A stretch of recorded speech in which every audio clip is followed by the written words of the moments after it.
ከአዛቦች ላይ ስንፈራ የነበረው አሁን ደግሞ በፕሮቴስታንቶች ተጀምሯል። ሁለቱም በመደራጀት ኦርቶዶክሶችን ከሀገራችን ላይ ሊያስወጡን ነው። እኛ ስደተኞች እኮ አይደለም፣ እኛንን እኮ ተቀብለን ያለ ነው እና እስከ መቼ ድረስ ነው የምንገደለው? እስከ መቼ ድረስ ነው ዝምታችን የሚበዛው? ፓትርያርኩ በድሮን ስለተመታችው ቤተክርስቲያን መግለጫ አውጥተዋል። ሰበር የኢትዮጵያ ኦርቶዶክስ ተዋሕዶ ቤተክርስቲያን አስቸኳይ መግለጫን አወጣም።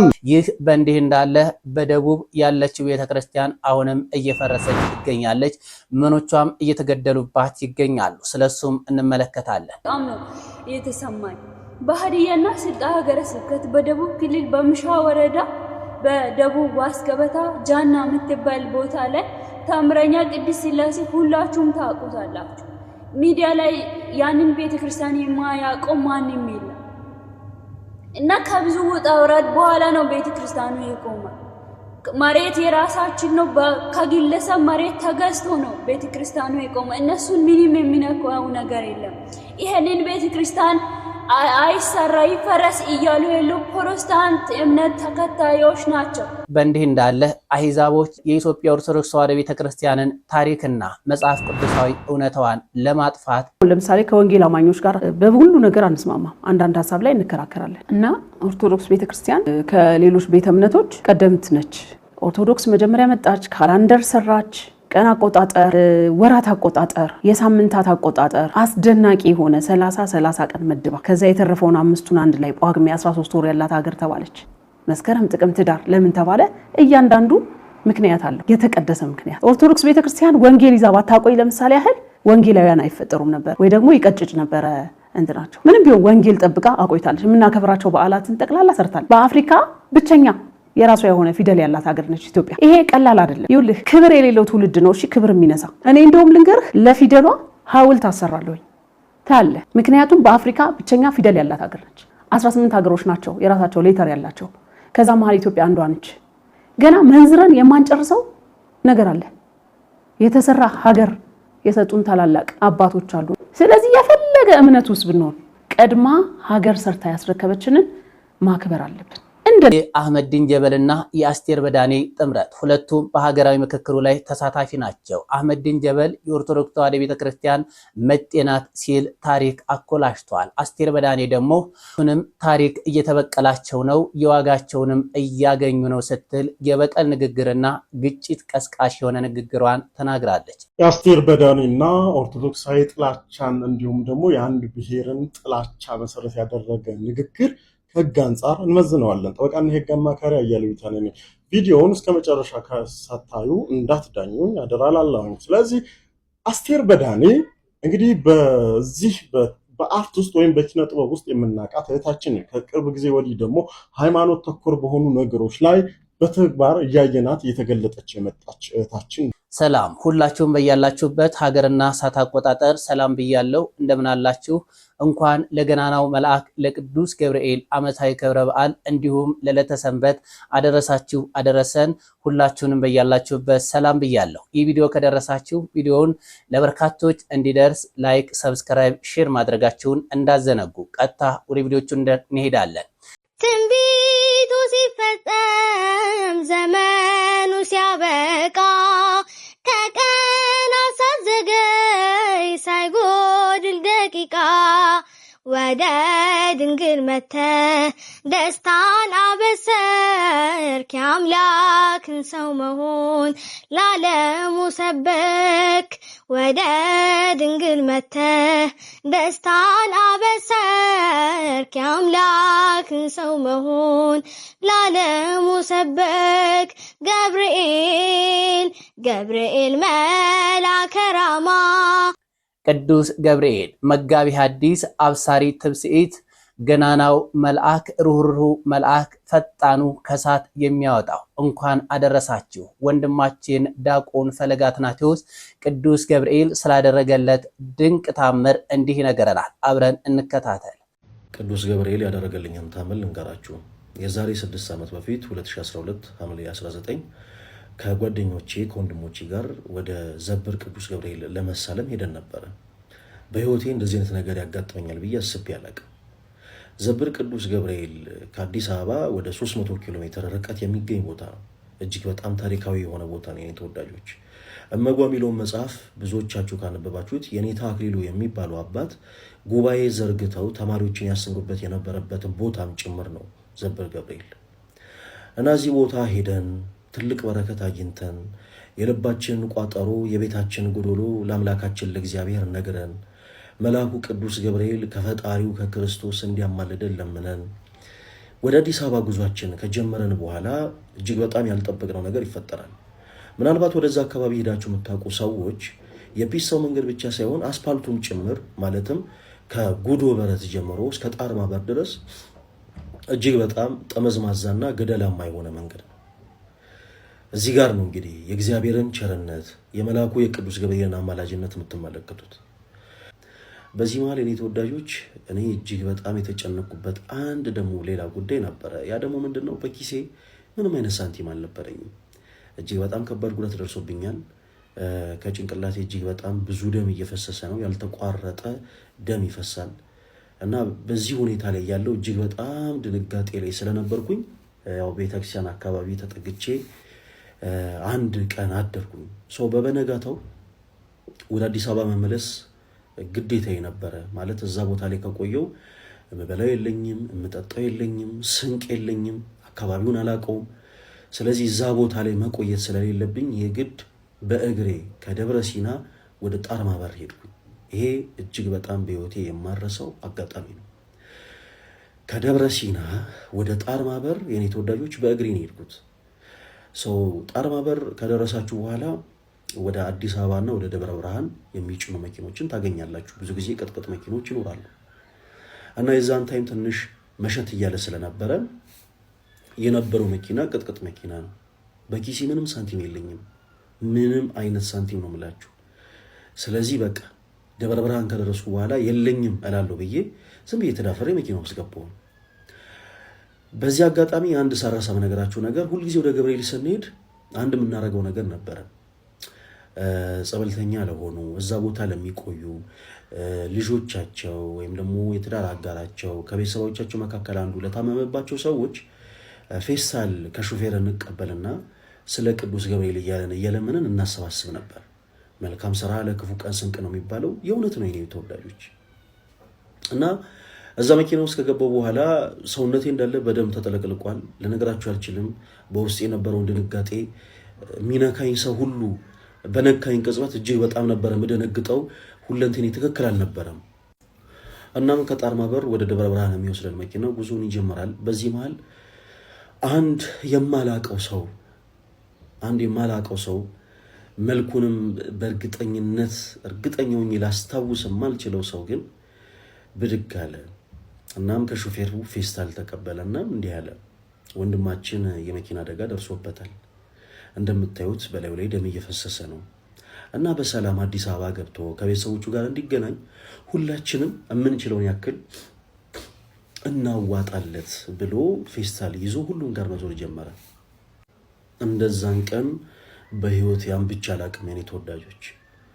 መልአኩ ቅዱስ ገብርኤል ካጠገቤ እንደነበረ ፊል ያደረኩበት ቀን ያ ነው። ቅዱስ ገብርኤል ከፈጣሪው ከክርስቶስ ሁሌም ስለኔ ቆሞ እንደሚለምን ሁሌም ስለኔ እንደሚያማልድ ያወቅኩበት ቀን ያ ቀን ነበረ። የምበላው የለኝም፣ የምጠጣው የለኝም፣ በኪሴ ምንም ሳንቲም የለም። የማላቀው ሰው ተነስቶ ወንድማችን በሰላም አዲስ አበባ ይገባ ዘንድ ከቤተሰቡም ጋር ይገናኝ ዘንድ ሁላችሁም የምችሉትን ያክል አውጡ ብሎ ሳንቲም አሰባሰበልኝ። እጅግ በጣም ነበር ያለቀስኩት። ምናልባት ይሄ ፊሊንግ ልክ በእንደዚህ አይነት ወይ ላላለፉ ሰዎች ብዙም ቦታ ላይሰጡት ይችላሉ፣ ላይሰማችሁ ይችላል። የምታውቁት ግን ታውቁታላችሁ። ቸግሯችሁ የሆነን ሰው እግዚአብሔር ልኮላችሁ ያውቃል። ተረባችሁ በቃ ምንም ያልነገራችሁትን ሰው እግዚአብሔር ልኮባችሁ ያውቃል። ተጠምታችሁ በቤታችሁ ብዙ ነገር ጎሎ አንድ ሰው ራሱ ደውሎ ፈልጓችሁ ናስቲ እገሊ ፈልጌ ነው ብሎ የሆነ ጎዶላችሁ ሞልቶላችሁ ያውቃል። በእውነት እግዚአብሔር ቤታችሁን በበረከት ይሙላላችሁ የኔ ተወዳጆች።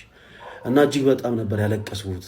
የተሰበሰበልኝን ሳንቲም ይዤ ከደብረ ብርሃንም ደግሞ ወደ አዲስ አበባ ተሳፈሬ በሰላም ከቤተሰቤ ለመቀላቀል ቻልኩኝ። እና ያቺን ቀን ዛሬም ድረስ አልረሳኋትም። ሁሌም በምችለው አቅም የመልአኩ የቅዱስ ገብርኤልን ዝክር እዘክራለሁ። የኔ ተወዳጆች አሁንም የምትችሉ መቼም የቅዱስ ገብርኤልን በዓል ለማክበር ብዙዎቻችሁ በጣም በተለያዩ ገዳማትና አድባራት ሄዳችኋል። እኔ ወንድማችሁ ደግሞ በ24 ምዕራፈ ሰማዕታት ቅዱስ ገብርኤል ቤተክርስቲያን ለማክበር እሄዳለሁ እና መልአኩ ቅዱስ ገብርኤልን እዘክራለሁ። የምትችሉ ቅዱስ ገብርኤልን የምትወዱ እኔ ታናሽ ወንድማችሁንም የማትንቁ ቅዱስ ገብርኤል ቤተክርስቲያን በር ላይ እንግዲህ ዝክሬን ይዤ ቆሜ ስለ ቅዱስ ገብርኤል እላለሁ። እናንተ መጣችሁ ዝክሩን እንድትቀምሱ በለው ለእግዚአብሔር ስም ጠይቃለሁ። የመልአኩ የቅዱስ ገብርኤል ረድኤት በረከቱን ያሳትፈን። ወንድማችን ዲያቆን ፈለገ አትናቴዎስን እናመሰግናለን። ሕፃኑ ቅዱስ ቂርቆስን እናቱን ቅድስት ኢየሉጣን በዛሬዋ ቀን ከሳት እንዳወጣ ኢትዮጵያ ሀገራችንን ከገባችበት ምስቅልቅል እንዲሁም የኦርቶዶክስ ቤተክርስቲያናችን ከገባችበት ምስቅልቅል ምዕመኗ ከገቡበት እሳት ያውጣልን እያላችሁ ሁላችሁም ቅዱስ ገብርኤልን ጠይቁት፣ እሱ ያከናውንልናል። የኢትዮጵያ ኦርቶዶክስ ተዋሕዶ ቤተክርስቲያናችን በዘመናችን ታላቁን ፈተና ተጋፍጣለች። በዚህ የታሪክ ብልሽት በዚህ ምዕመኖቿ ይገደላሉ፣ ቤተክርስቲያናት ይፈርሳሉ፣ ይቃጠላሉ። ይህንን ተከትሎ ብፁዕ አባታችን መግለጫ አሁንም አውጥተዋል። ሰሞኑን በድሮን ስለጨፈጨፈችው ቤተክርስቲያንም ይህም ብለዋል። ሰበር የኢትዮጵያ ኦርቶዶክስ ተዋሕዶ ቤተክርስቲያን አስቸኳይ መግለጫን አወጣም። በዛሬው ዕለት የኢትዮጵያ ኦርቶዶክስ ተዋሕዶ ቤተክርስቲያን በገዳማውያን ላይ የተሰነዘረውን ጥቃት ተከትሎ አስቸኳይ መግለጫ አውጥቷል። ከቅርብ ጊዜ ወዲህ አገልጋዮችና ምዕመናን በሚገጥማቸው መጠነ ሰፊ ችግር በሞት እየተለዩና በሕይወት ያሉትም በከፍተኛ ስጋት እየኖሩ ነው በማለት መግለጫውን እየጀመረ ሲሆን በግዮን አባይ ገዳም ቅድስት አርሴማ፣ አቡነ አረጋዊ፣ ቅዱስ ቂርቆስ የእናቶችና የአባቶች ገዳም የተሰነዘረውን አስከፊ የድሮን ጥቃት ቤተክርስቲያኑ በጽኑ ማውገዙን ቢቢሲ ዘግቧል። ስለሆነም እንዲህ አይነቱ ድርጊት በቤተክርስቲያንና በአማኞቿ ላይ እንዳይደገም የሚመለከተው አካል እንዲያስብበት በማለት የኢትዮጵያ ኦርቶዶክስ ተዋሕዶ ቤተክርስቲያን አሳስቧል። ብፁዕነታቸው ድምፅ ስለሆኑን እናመሰግናለን። ቡራኪያቸው ይደርብን። ይህ በእንዲህ እንዳለ በደቡብ አቅጣጫ አሁንም ቤተክርስቲያን ከተሰራች በኋላ እየፈረሰች ትገኛለች። እንዲሁም ምዕመናን እየተሳደዱና እየተገደሉ ይገኛሉ። ቤተክርስቲያኑን ላላወቃችሁ በጣም ስሜታዊ እየሆንኩ ነው። ራሴን ለማረጋጋት እየሞከርኩኝ ነው። በጣም ነው የከፋኝ፣ በጣም ነው የተሰማኝ። በሀዲያና ስልጣ ሀገረ ስብከት በደቡብ ክልል በምሻ ወረዳ በደቡብ ዋስገበታ ጃና የምትባል ቦታ ላይ ታምረኛ ቅድስት ሥላሴ ሁላችሁም ታውቁታላችሁ። ሚዲያ ላይ ያንን ቤተክርስቲያን የማያውቀው ማንም የለም እና ከብዙ ወጣ ወራድ በኋላ ነው ቤተክርስቲያኑ የቆመው። መሬት የራሳችን ነው፣ ከግለሰብ መሬት ተገዝቶ ነው ቤተክርስቲያኑ የቆመው። እነሱን ምንም የሚነካው ነገር የለም። ይሄንን ቤተክርስቲያን አይሰራ ይፈረስ እያሉ ያሉ ፕሮቴስታንት እምነት ተከታዮች ናቸው። በራሳችን ብር ነው የተገዛ መሬቱ። ቤተክርስቲያን የቆመችው በራሳችን ብር ነው። እነሱ ምንም የተነካ ነገር የለም። ስለዚህ ለዚህ በሀዲያና ስልጣ ሀገረ ስብከት ያላችሁ ሁላችሁ ለዚህ ቤተክርስቲያን ፍትህ እንድትጠይቁ እንፈልጋለን። የቤተክርስቲያን አመራሮች ፍትህ እንድትጠይቁን። ቤተክርስቲያኒቷ በጭራሽ አትፈረስም። ብዙ ዋጋ የተከፈለበት ነው። ብዙ ወንድሞች ብዙ እህቶች ያለ እንቅልፍ ያደሩበት ነው። ብዙ መከራ የታየበት ነው። ለምንድን ነው ቤተክርስቲያኒቷ የምትፈረሰው? ይሁት ቤተክርስቲያኑን በእንደዚህ አይነት መልኩ ፈርሶ ነበር የሆነ ጊዜ ይታያችኋል። ከዛ በኋላ ነው ይሁት ጅብ እንደዛ ቤቱን ቦልብሎ አይገባም። እንደዚህ አርጎ ቤተክርስቲያን ቅዱሳን ስዕላቶቹን ምናምን ቤቱን ፈርሶ እንደዚህ አርጎ ነበር።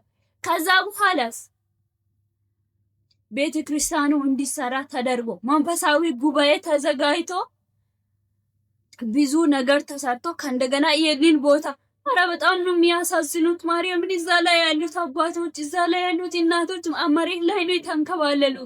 ይሄንን አይቶ ከዛ በኋላ ከእንደገና ቦታውን ደፍኖ ቤቱ እንዳይፈረስ ተደርጎ ነው ለዛሬ ሄደንስ።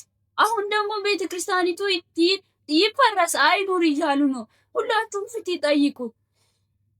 በምሻ ወረዳ ላይ የሚሰሩት ወረዳ ውስጥ ቁጭ ብላችሁ የሚሰሩ ሰዎች ምንድነው የሚታዩት? ምንድነው የሚሰሩት? ምን አይነት ስራ ነው እየተሰራ ያለው? እባካችሁን ለዚህ ቤተክርስቲያን ሁላችሁም ፊት እንድትጠይቁን ዘንድ እንፈልጋለን። ኦሮሚያ ክልል ላይ ብዙ ኦርቶዶክሳውያን ሲጨፈጨፉ ነበር። አሁን ግን አፈሙዙን ወደ ደቡብ ክልል በማዞርና የሀዲያ ክልል ላይ ብዙ ኦርቶዶክሳውያን እየተጨፈጨፉ ነው ያሉት በዚህ ሰዓት ላይ እና በአመካ ወረዳ በሆምብዮ ቀበሌ ላይ በሰማዕቱ በቅዱስ እስጢፋኖስ ቤተክርስቲያን ላይ ቤተክርስቲያንን በማፍረስና እንዲሁም ምዕመናንን በመጨፍጨፍና በመግደል አሁን ምዕመናኖች በሆስፒታል ላይ ያሉት። ይሄ ነገር ፍትህ ብለን በሀገራችን ላይ መንግስት የለም፣ የሚሰማን ሰው የለም። አባቶቻችን ዝም እያሉ ነውና ኦርቶዶክሳውያን እስከ መቼ ድረስ ነው የምንገደነው? አንድነታችንን እስከ መቼ ድረስ ነው የምናጠናክረው ማለት ነው? በዚህ ሰዓት ላይ በጣም ብዙ ኦርቶዶክሳውያን እየተጨፈጨፍን ነው። የምንሄድበትና የምንጮህበት ቦታ አጥተናልና አንድነታችንን እናጠናክር። ለፕሮቴስታንቶች ግን በጣም ብዙ ጥያቄ አለኝ። ጌታችን መድኃኒታችን ኢየሱስ ክርስቶስ በመጽሐፍ ቅዱስ ላይ ስለኔ ትሰደዳላችሁ፣ ስለኔ ስትገደላላችሁ ነው እንጂ ያለው ስለኔ ብላችሁ ወንጌልን ለማስፋፋት ብላችሁ ጨፍጭፉ ግደሉ ብሏል ወይ? እኛ ከአሕዛቦች ላይ ስንፈራ የነበረው አሁን ደግሞ በፕሮቴስታንቶች ተጀምሯል። ሁለቱም በመደራጀት ኦርቶዶክሶችን ከሀገራችን ላይ ሊያስወጡን ነው። እኛ ስደተኞች እኮ አይደለም፣ እኛንን እኮ ተቀብለን ያለ ነው እና እስከ መቼ ድረስ ነው የምንገደለው? እስከ መቼ ድረስ ነው? ወንድሞቻችንን እናመሰግናለን። ታዲያ ኦርቶዶክሳውያን በዚህ ዘመን አንድነታችንን ልናጠናክር አይገባንም ትላላችሁ? ኦርቶዶክስ እንደሚታወቀው የአንድነት የህብረት እምነት ናት። ሐዋርያት በህብረት የመሰረቷት 120 ቤተሰብ በአንድነት የመሰረቷት ቤተ እምነታችን ናት። አምልኮቻችን ሁላችን ነገር ህብረትን፣ አንድነትን የሚገልጽ ነው። ጌታችን መድኃኒታችን ኢየሱስ ክርስቶስም በቃሉ እንደነገረን አንድም ሁለትም ሶስትም ሆናችሁ ብትጸልዩ እኔ በመካከላችሁ እገኛለሁ ብሎ በህብረት መጸለይና በህብረት መኖር ምን ያክል የተቀደሰ እንደሆነም ነግሮናል። ታዲያ ይህ አንድነታችን ለምን ጠፋብን? በመካከላችን ለምን ዘረኝነት፣ ለምን መከፋፈል፣ ለምን ገባብን? ይህ ዘረኝነት፣ ይህ መከፋፈል በመግባቱ ያንን በመጠቀም ብዙዎች ለማጋጨት፣ ለማፈናቀል፣ እርስ በርስ ለማጫረስ ተነሱብን።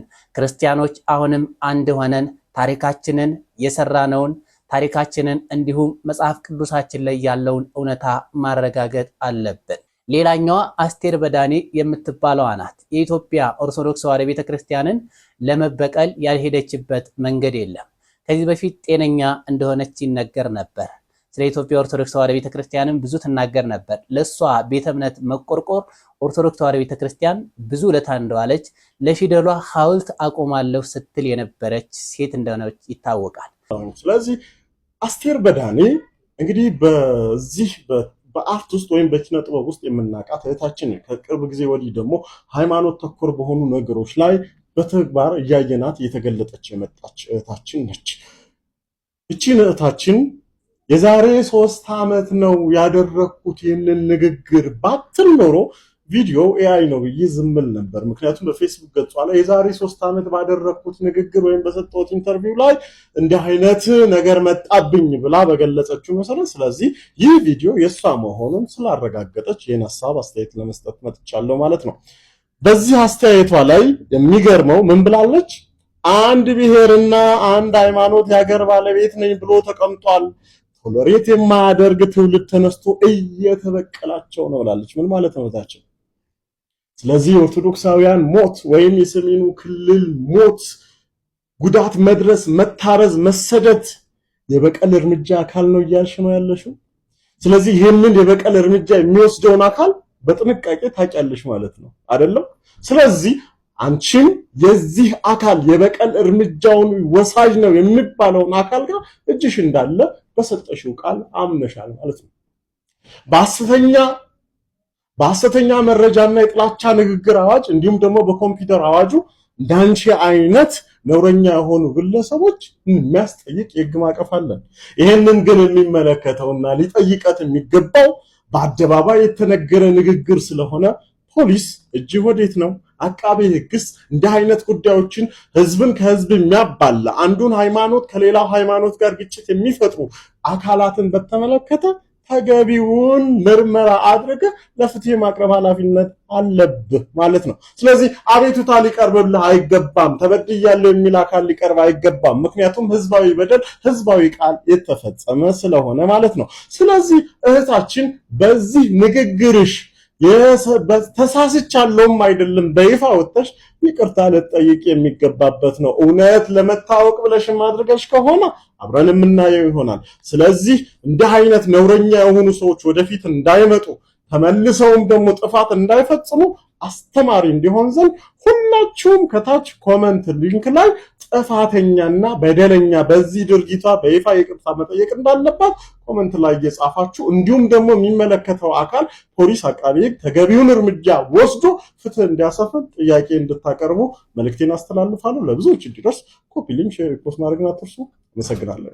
ታዲያ ወደ ሐሰተኛ ነቢያቶችና ወደ ሐሰተኛ ፓስተሮች ከሄደች በኋላ አይምሯ እንደተቀየረ ይህ ወንድም ይናገራል። እስኪ አብረን እንከታተል። ይሄ ብልጽግና ወንጌል የሚባለው ነገር ራሽናሊቲን ይገለዋል። እቻውን አስተር በዳኔ ነቢያት ያለበት ሰፈር አትጠጣም። እግዚአብሔር ኢትዮጵያን ሊያስመነድጋት ነው፣ የሁሉ ጦርነት የሁሉ ስቃይ ልነጋ ስል ይጨልማል ስለሚባል ምን የሚል ፕሮፌሲ ታጭቆ ነው ያሉት እነዚህ ሰዎች። እቺ ሴት ራሽናል ማይንድ የነበራት ሴት ናት። ከቅርብ ጊዜ ወዲህ በየነቢያት ቤት ስትሽለኮለክ ነው የምትውለው። ከዛ ቅዠት ውስጥ ገባች እሷ እና መሬት ላይ ያለውን ነገር አክሰፕት ለማድረግ አይፈልጉም እነዚህ ሰዎች። እነሱ ጋር እንደሚውል ሰው ከነሱ ወገን እንደሆንኩ ሰው ነው እያወራ ያለሁት። አስተሳሰብህን ይሰልበዋል። ማሰብ አትችልም። ሺህ ሰው እዚህ ጋር እየሞተ እየረገፈ የምትናገረው ሰው እየሞተ አይደለም ሰላም ነው ሀገር ትላለህ። በረሃብ ሰው የተሰቃየ፣ በግብር ሰው የተሰቃየ፣ በቴሌ የተሰቃየ፣ በመብራት ኃይል የተሰቃየ ኤቭሪቲንግ ሰቃይ ለህዝብ ሆኖ እነሱ የሚያስቡት በልጽገናል፣ ሄደናል፣ ተመንድገናል፣ ማንም የኢትዮጵያን ብልጽግና የሚያቆም የለም ይላል።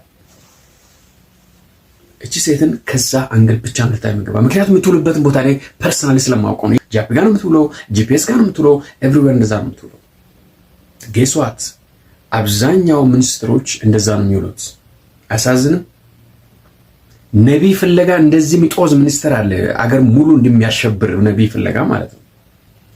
ፖሊሲና ስትራቴጂ አገርን እየመራ አይደለም፣ አገር እየተመራ ያለው በፕሮፌሲ ነው።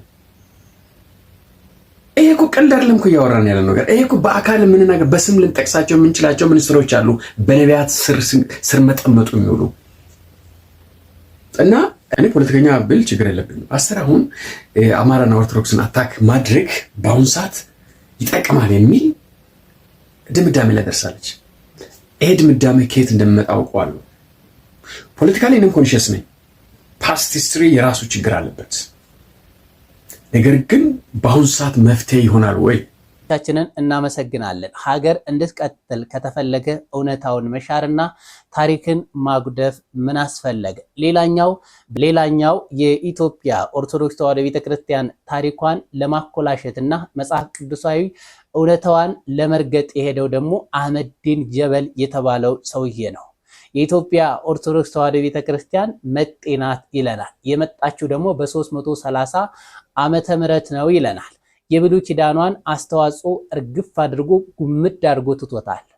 በብሉይ ኪዳን ኢትዮጵያኖች አንድ እግዚአብሔር እንዳለ ሲያመልኩ እንደነበረና በሐዲስ ኪዳን እንደተሸጋገሩ ይነገራል እንጂ የኢትዮጵያ ኦርቶዶክስ ተዋሕዶ ቤተክርስቲያን በፍጹም መጤ አይደለችም። ለዚህ ደግሞ ብዙ ማስረጃዎች አሉ። ቅዱሳን ቦታዎችን መጥቀስ ይቻላል። መጽሐፍ ቅዱስን መጥቀስ እነ አክሱም ጽዮን፣ እነ በርብር ማርያምን፣ እነ መርጦለ ማርያምን፣ እነ ተድባበ ማርያምን፣ እነ ጣና ቂርቆስን ሌሎችንም ቅዱሳን ቦታዎችን መጥቀስ ይቻላል። በብሉይ ኪዳን እነዚህ አምልኮ ሲደረግባቸው አንድ እግዚአብሔር እንዳለ መስዋዕት ሲሰዋባቸው የነበሩ ቦታዎች ናቸው። በሐዲስ ኪዳንም ከሄድን ደግሞ በሐዋርያት ሥራ ምዕራፍ 8 ከቁጥር 26 እስከ 40 የጃንደረባውን የባኮስን ታሪክ እናገኛለን። ጃንደረባው ለንግድ በሄደበት ሰዓት ሐዋርያው ፊልጶስ እንዳገኘውና የኢሳይያስን መጽሐፍ የትንቢተ ኢሳይያስን መጽሐፍ ትንቢቱን ሲያነብ እንደነበረ ስለ ጌታችን ስለ መድኃኒታችን ስለ ኢየሱስ ክርስቶስ መወለድ ስለመሰቀሉ ስለሱ ሲያነብ እንደነበረ፣ ስለዚህ ኢትዮጵያን በብሉይ ኪዳንን ስናነብ እንደነበር ብሉይ ኪዳንን ሲያውቁ እንደነበረ ይህ ያስረዳናል። ይህ ጥንቅቅ ያለ መስረጃ ነው። በዛን ሰዓት ባኮስ ሲያገኘው ስለ ጌታ መወለድ ነገረው። ስለዚህ በአንደኛው መቶ ክፍለ ዘመን ጀምሮ የኢትዮጵያ ኦርቶዶክስ ተዋሕዶ ቤተክርስቲያን ክርስትናን ሐዲስ ኪዳንን ተቀበለችው። ከብሉይ ኪዳን ወደ ሐዲስ ኪዳን ተሸጋገረች እንጂ መጤዎች የሰበኩት አይደለም። የራሳችን ልጅ ጃንደረባው የራሳችን ኢትዮጵያዊ ጃንደረባው ክርስቲያን የሆነ ሄዶ ከሐዋርያው ፊልጶስ መጥቶ ተቀበለ። ለሀገራችን ታሪክን በንጉስ ሐንደኬ ዘመን በዛን ዘመን የኢትዮጵያ ኦርቶዶክስ ተዋሕዶ ቤተክርስቲያን ወደ አዲስ ኪዳን ተሸጋገረች እንጂ መጤዎች ያመጧት አይደለችም። ይህ በእንዲህ እንዳለ ታሪክ መካፈል ፈልገው ከሆነም የግዕዝ ቋንቋን የመሰረተች ሀገራዊ ቋንቋን የመሰረተች ፊደል የቀረጸች እንዲሁም ዘመን መቁጠሪያ ለሀገር ያበረከተች ፍትሐ ነገሥት የሚባለውን ሀገር የሚተዳደርበትን ወደ ዘመናዊ የተሸጋገረውን ሕግን ያበረከተችውን የኢትዮጵያ ኦርቶዶክስ ተዋሕዶ ቤተክርስቲያንን ታሪኳን በፍጹም ማጠልሸት አይፈለግም። ድንቅ ድንቅ አባቶች አሉ፣ ስንድ አድርገው አስቀምጠውልናል። ይህን ክዶ ወደ አንድነት እንመጣለን ማለት እጅግ ዘበት ነው። የአስቴር በዳኔና የአህመዲን ጀበል ህብረት። ጤና ይስጥልኝ። ይህ መልእክት ብዙዎች ጋር መድረስ እንዲችል ሪፖስት እንድታደርጉልኝ በአክብሮት እጠይቃለሁ። እነዚህ ሁለቱ አይስበርግ ናቸው። የእስልምናው የውሃቢዝሙ ጽንፍና የፕሮቴስታንቱ ጽንፍ መገለጫ ምልክቶች ናቸው። አስቴር በዳኔ እንዲህ ትለናለች። የሆነ ብሔርና የሆነ ሃይማኖት የሀገር ባለቤት ነኝ ብሎ ተቀምጧል ትለናለች። የሀገር ባለቤት። ታዲያ የሀገር ባለቤት መሆን ያፈናቅላል፣ ያስገድላል፣ ያሰድዳል? ጥያቄ አለን። ሴትየዋ ትቀጥልና ቶለሬት የማያደርግ ትውልድ ተነስቶ እየተበቀላቸው ነው ትለናለች። ኦርቶዶክሱንና አማራውን ቶለሬት የማያደርግ ትዕግስት የሌለው ትውልድ ተነስቶ እየተበቀላቸው ነው በማለት በውስጥ ያለ እርካታዋን ደግሞ ይቀጥል ይገባል የሚል አንድምታ ያለውን ሀሳብ ታጋራ። አስቴር የዘሩትን እያጨዱ ነው ትለናለች። በእርግጥ ኦርቶዶክስና አማራ የዘራው ምንድን ነው? እያጨደ ያለውስ ምንድን ነው ብለን እንጠይቃለን። ሀገር ያወቀው ፀሐይ የሞቀው ሀቅ ቢኖር ኦርቶዶክስና አማራ ሀገር በመስራት ዳር ድንበር በመጠበቅ የሚታወቁ በተለይ ኢትዮጵያ የምትባለውን ሀገር ሶፍትዌሯን በመስራት የቀን መቁጠሪያ፣ ግብርና፣ ፍልስፍና፣ መድኃኒት ቅመማ፣ አስትሮኖሚ፣ ሌሎቹን ጉዳዮችን ሳንጠቅስ እነዚህ ሁለቱ ማንነቶች ከፊት የሚሰለፉ ናቸው። ታዲያ ያጨሩት ይህንን ነው። በሌላ ክንፍ ደግሞ የዋሃቢዝም የእስልምናው ጽንፍ ደግሞ እንዲህ ይለናል። ክርስቲያኖች ተሰደው ሲመጡ ተቀበልናቸው ይለናል አህመዲን ጀበል። አህመዲን ጀበል ልክ እንደ እስልምና እንደ ፕሮቴስታንት ክርስትናም በስደት ወደ ኢትዮጵያ እንደመጣ በጎላ የማያውቀውን የኬልቄዶንን ጉባኤ በመጥራት በመጥቀስ ክርስትና በዚያ መንገድ ወደ ኢትዮጵያ መጣ ይለናል። በእርግጥ ቅን አእምሮ የሌለው ሰው የክርስትናን አመጣጥ ሊናገር አይችልም። ስለ ኢትዮጵያዊ ጃንደረባ ባኮስ ሊዘክር ሊመሰክር አይችልም። በነገራችን ላይ ክርስትና ኢትዮጵያ ውስጥ ከክርስትና በፊት ነበረ።